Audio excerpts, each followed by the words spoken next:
She lived deep in the forest in a tiny cottage and sold herbal remedies for a living. Folks living in the town nearby called her Bloody Mary and said she was a witch. None dared cross the old crone for fear that their cows would go dry, their food stores rot away before winter, their children take sick of fever, or any number of terrible things that an angry witch could do to her neighbors. Then the little girls in the village began to disappear, one by one. No one could find out where they'd gone. Grief-stricken families searched the woods, the local buildings, and all the houses and barns, but there were no sign of the missing girls.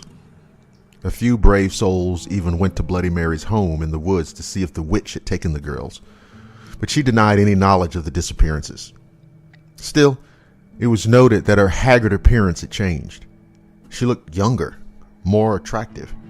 The neighbors were suspicious, but they could find no proof that the witch had taken their young ones. Then came the night when the daughter of the miller rose from her bed and walked outside, following an enchanted sound no one else could hear. The miller's wife had a toothache and was sitting up in the kitchen treating the tooth with an herbal remedy when her daughter left the house. She screamed for her husband and followed the girl out of the door. The miller came running in his nightshirt. Together, they tried to restrain the girl, but she kept breaking away from them and heading out of town. The desperate cries of the miller and his wife woke the neighbors. They came to assist the frantic couple. Suddenly, a sharp-eyed farmer gave a shout and pointed towards the strange light at the edge of the woods.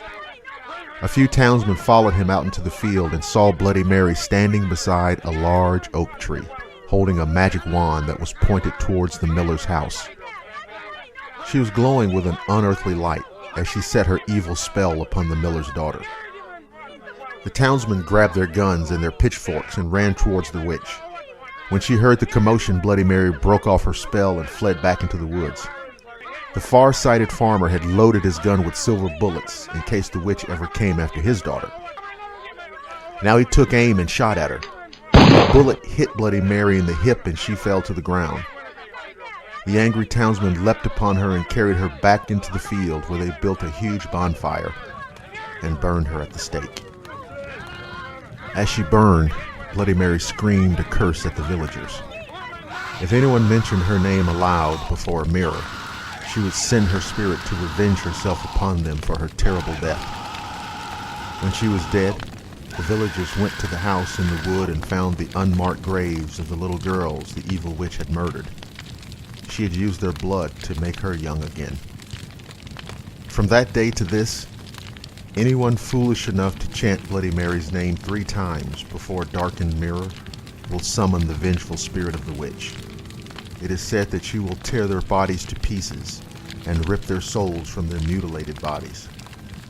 The souls of these unfortunate ones will burn in torment, as Bloody Mary once burned, and they will be trapped forever in the mirror.